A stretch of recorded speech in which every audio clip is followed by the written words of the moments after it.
Okay students, हम start कर रहे हैं क्वेश्चन नंबर 5 से। An archaeologist is investigating a shipwreck and discover a wooden box on the sea bed. और wooden box आपको mention है जिसकी डेप्थ कितनी है 15 मीटर एंड जिसका एरिया कितना है 1.2 into 0.8 and you'd get your area in metres के। जल्दी से हमने फाइंड आउट कर लिया। The dimension of the lid is this one and the pressure of the atmospheric is this one. The lid is, हमें data सब कुछ mention हो गया। The density of the sea water, okay. Calculate the pressure on the lid of the box due to sea water. So again बेटा, fluid का formula हम use करेंगे pressure को फाइंड आउट करने के लिए। क्यों प्रेशर का हम यूज करें फ्लूइड का फार्मूला? क्योंकि याद रखिएगा, अगर ये देखिए मैं अब आपके पास सामने दो केसेस रख रहा हूं। यहां पे मैंने एक सॉलिड प्लेट रख ली, ओके। अगर मैं कहूं या एग्जामिनर कहे कि यहां पे प्रेशर फाइंड आउट करके दिखाओ, तो ये सिर्फ और सिर्फ लिक्विड और एटमॉस्फेरिक है, लिहाजा आप यहां पे रो जी एच प्लस एटमॉस्फेरिक लगा सकते हो। क्लियर? अगर वो कहे एग्जामिनर कि आपने इस एरिया में, ये एरिया इन कॉन्टेक्ट एरिया के साथ आपने प्रेशर फाइंड आउट करना है, that's mean then you have to find out और then you have to apply the formula that is P is equal to F over A। Okay, तो ये बात आप लोगों ने जहन में रखनी है। Pressure on the lid sorry of the box due to the sea water, so you have to use the formula P is equal to rho GH. What is the density of the sea water? It's 1020, 1030 the last case, last question में, okay. So multiply 10 and what's the height? It's 15 meter I guess. So you get your answer. That is क्या answer आया था? Okay, yes, 150 kilo pascal आ गया। 150 kilo pascal, ये calculate मैंने कर लिए थे, तो आप भी इसको ट्राई कर लीजिएगा। आई होप सो के फौरन हो जाएगा। ओके जी, नेक्स्ट है the total pressure on the lid. Total pressure on the lid, okay. ये बॉक्स है, अगेन ध्यान से बेटा देखिएगा, ये बॉक्स है, इसके ऊपर लिक्विड एक्सर्ट कर रहा है प्रेशर, और इसके साथ साथ एक और प्रेशर भी है जिसको हम एटमॉस्फेरिक प्रेशर कहते हैं, okay. So P total is equal to 150 kilo pascal plus atmospheric pressure. Atmospheric pressure की वैल्यू कितनी है? 100 kilo pascal and the answer is 250 kilo pascal, okay.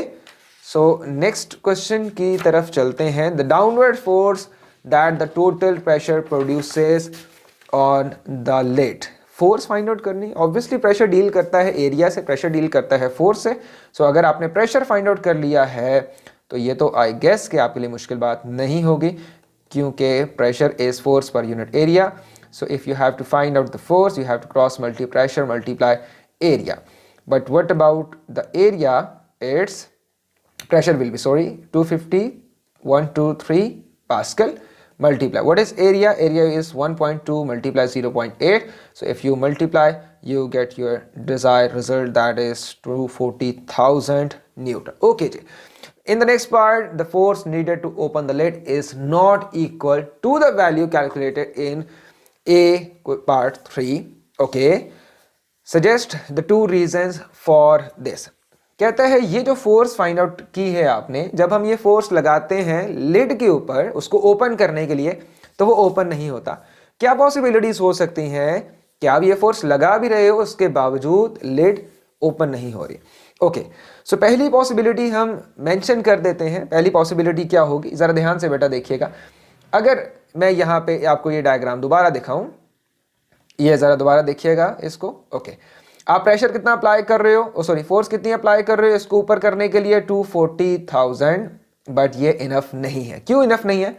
क्योंकि ये उतनी फोर्स है जो आपने प्रेशर को कैलकुलेट, दो प्रेशर को कैलकुलेट करके जो फोर्स निकाली है तो उतनी है। इसका मतलब है ये फोर्स सिर्फ ओवरकम कर रही है प्रेशर की वैल्यूज को। क्लियर हो गया? दैट्स मीन ये डाउनवर्ड फोर्स कौन सी है? 240 न्यूटन। आप कितनी लगा रहे हो? 240,000 न्यूटन। दोबारा एक दफा सुन लेते हैं, ये शायद मिक्स सुना हो जाए, दोबारा देख लें। प्रेशर की वजह से जो फोर्स लग रही है वो कितनी है स्टूडेंट्स? 240,000 न्यूटन। इजी। आप फोर्स कितनी लगा रहे हो? 240,000 न्यूटन। तो ओपन हो जाना चाहिए था, या 241 लगा लो तो शायद ओपन हो जाना चाहिए था, लेकिन प्रॉब्लम क्या है कि वो ओपन नहीं हो रहा। रीजन क्या है? अब हम रीजन की तरफ चलते हैं। एक रीजन तो ये बन सकता है कि ऑब्वियसली जब आप लगा रहे हो इसके ऊपर फोर्स लगा रहे हो, तो इस लिड का भी तो कोई ना कोई तो वेट होगा। तो तो इसका मतलब है आपको फोर्स इससे थोड़ी सी और ज्यादा चाहिए ताकि आप इसके वेट जो कि डाउनवर्ड एक्ट कर रहा है उसको भी ओवरकम कर लो। Point number 1। पॉइंट नंबर 2 ये हो सकता है कि यहाँ पे आपके जो लिक्विड है, जो सी वाटर है, वो इस डायरेक्शन में फ्लो कर रहा हो, जिसकी ड्रैग फोर्स हो, जिसकी रेजिस्टेंस हो।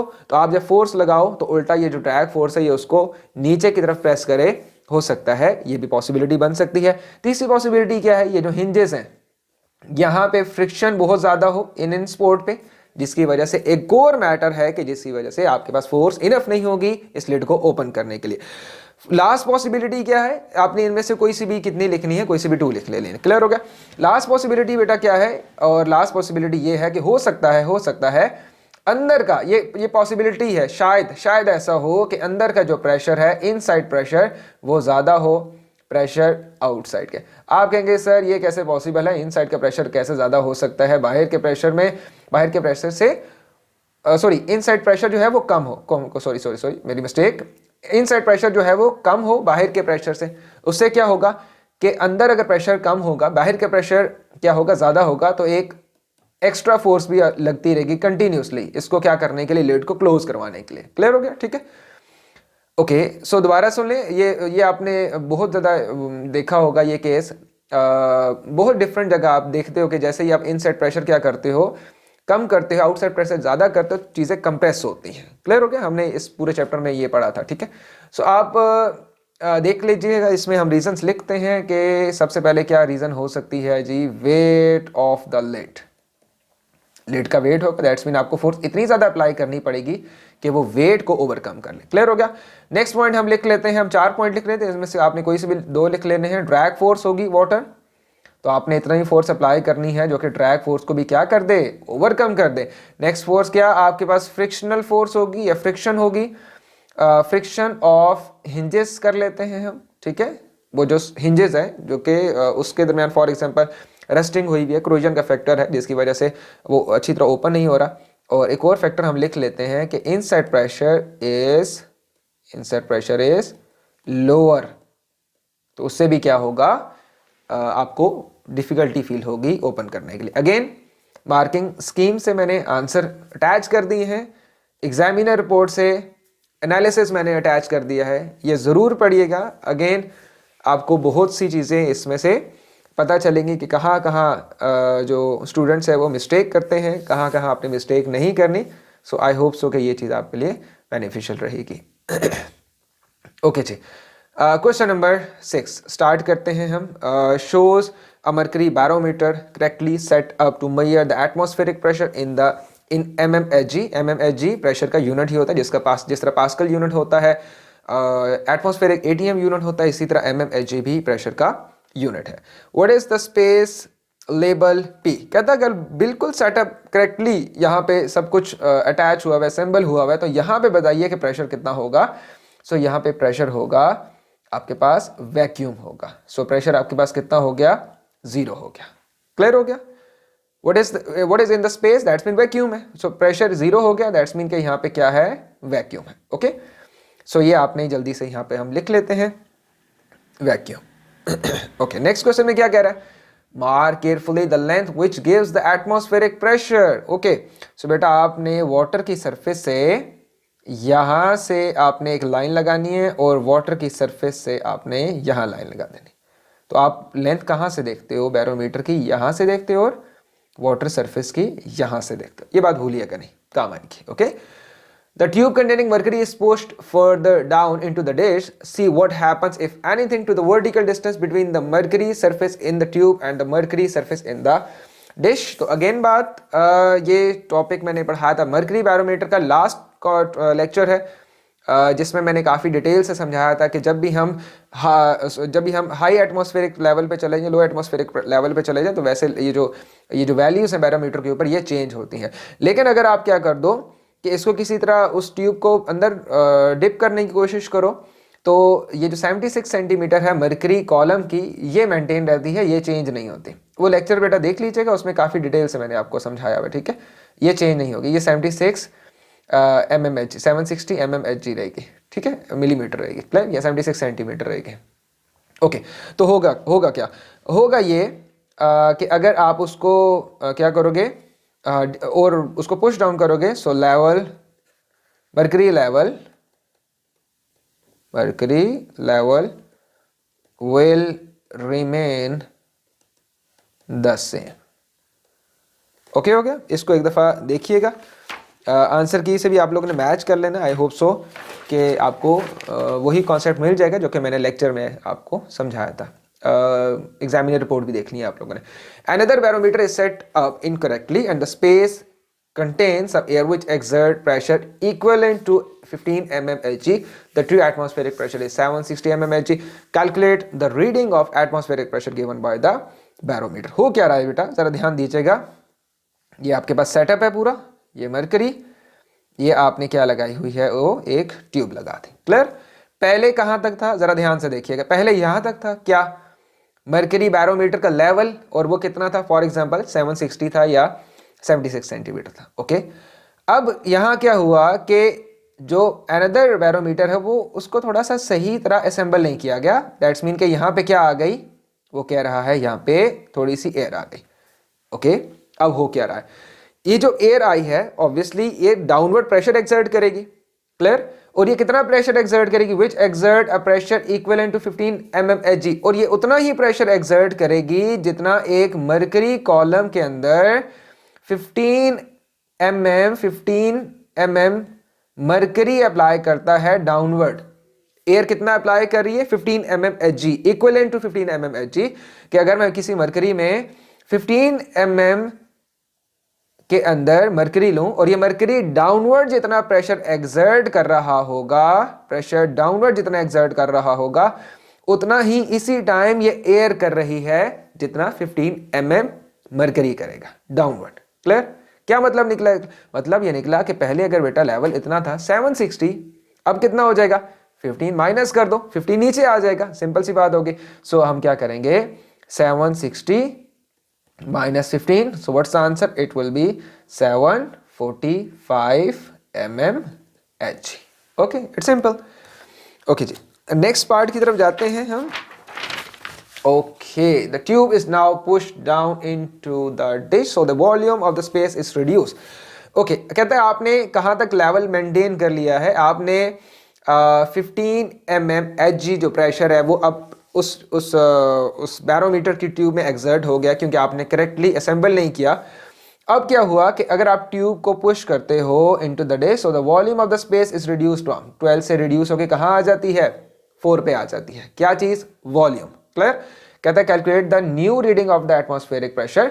न्यू रीडिंग फाइंड आउट करनी है एटमॉस्फेरिक। तो पहले प्रेशर कितना था, इनसाइड प्रेशर था 15 mmHg। किस वजह से था, एयर के इनलेट की वजह से था। एयर वहां पे इन हो गई उस बी रीजन में, उस स्पेस के रीजन में, उसकी वजह से प्रेशर कितना एक्सर्ट हुआ, 15 mmHg। क्लियर? ओके, ये उतना ही प्रेशर था कि अगर आप 15 mm डेप्थ में जाओ Hg में, मरकरी कॉलम के 15 mm डेप्थ में जाओ, जो जितना प्रेशर आपको मिल रहा था उतना वही था जो इस टाइम एयर अप्लाई कर रही थी। क्लियर? आई होप सो ये पॉइंट आपने गेन कर लिया होगा। क्लियर? ओके, अब V1 कितना है, पहले V1 था 12 सेंटीमीटर क्यूब, V2 हो गया कितना बेटा, 4 centimetre cube.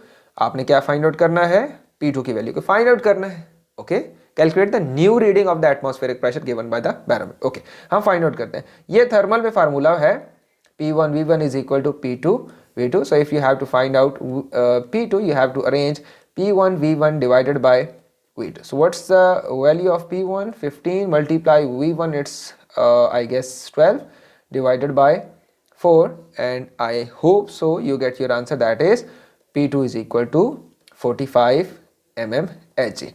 But wait a minute, ये प्रेशर अब क्या दे रहा है, ये प्रेशर आपको बता रहा है कि ये वो प्रेशर है जो कि 45 mmHg डाउनवर्ड अगर चले जाओ, एक इतना सा कॉलम है आपके पास, आपने 45 mmHg 45 मिलीमीटर आप डेप्थ में गए मरकरी बैरोमीटर की ट्यूब के अंदर, तो वहां पे वही प्रेशर मिला जो इस टाइम आपको ये वैल्यू दे रही है। क्लियर? दोबारा इसको अंडरस्टैंड करने की कोशिश करते हैं। शायद ये थोड़ी सी मुश्किल हो रहा है लेकिन मैं कोशिश करता हूँ आसान करने की।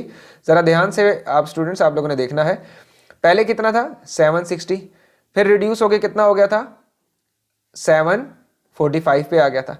745 से और कितना रिड्यूस हुआ, ध्यान से देखिएगा। अब वो कह रहा है कि पहले 760 था ना, तो अब 45 mmHg डेप्थ में चले जाओ, पहले 15 में गए थे ना, तो अब 45 चले जाओ, तो आपको वही प्रेशर मिलेगा जो इस टाइम किस वजह से मिल रहा है, इन कंडीशंस के ऊपर मिल रहा है। क्लियर? दोबारा हम रिपीट कर लेते हैं ताकि आपको अंडरस्टैंडिंग हो जाए। इन कंडीशन की वजह से इस टाइम जो प्रेशर मिल रहा है वो उतना ही है कि जितना आप मरकरी कॉलम में 45 मिलीमीटर डेप्थ में जाओगे। आई होप सो कि आप समझ आ गए। रिपीट कर लीजिएगा स्टेटमेंट को, बड़ी मुश्किल से मैंने बोली है। सो 760 माइनस 45 जब आप ये करोगे तो आपका आंसर आ जाएगा 720 mmHg। ये आपका आंसर आ गया। अगेन बेटा मार्किंग स्कीम देख लीजिएगा, ओके, एंड एग्जामिनर रिपोर्ट को पढ़ लीजिएगा।